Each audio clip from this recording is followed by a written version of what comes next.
আসসালামু আলাইকুম রহমতুল্লাহি ওবরাকাতু। সুপ্রিয় শ্রোতা, প্রিয় ভাই ও বোনেরা আমার, আমরা কেহই কারো কোরবানির পশু দেখে এরূপ কমেন্ট করব না যে আপনার কোরবানির পশুটি ভালো হয়নি, এ পশুটি ক্রয় করে আপনি লস খেয়েছেন, অথবা এরকম আরও যত খারাপ কমেন্ট রয়েছে, এই সকল কমেন্ট থেকে আমরা সকলেই বিরত থাকব। কেননা আপনার এই সকল কমেন্টের দ্বারা তার কোনো লাভ হবে না, বরং সে আরও মনে মনে কষ্ট পাবে। অথচ উক্ত ব্যক্তিটি ওই পশুটি ক্রয় করেছিল আল্লাহর রাস্তায় কুরবানি দেওয়ার জন্য। সেই ব্যক্তিটি আল্লাহর সন্তুষ্টির উদ্দেশ্যে এই পশুটি ক্রয় করেছিল। সে এই পশুর গোশত বিক্রয় করার উদ্দেশ্যে এই পশুটি ক্রয় করেনি। অতএব এখানে লাভ অথবা লসের কোনো প্রশ্নই আসে না। অতএব প্রিয় ভাইয়েরা আমার, আমরা সকলেই এরূপ খারাপ কমেন্ট থেকে, খারাপ কমেন্ট করা থেকে আমরা সকলেই বিরত থাকব।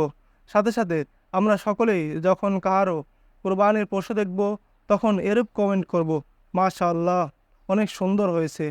আল্লাহ তাআলা আমাদের সকলকে বুঝার এবং আমল করার তৌফিক দান করুক। আসসালামু আলাইকুম ওয়া রাহমাতুল্লাহি ওয়া বারাকাতুহু।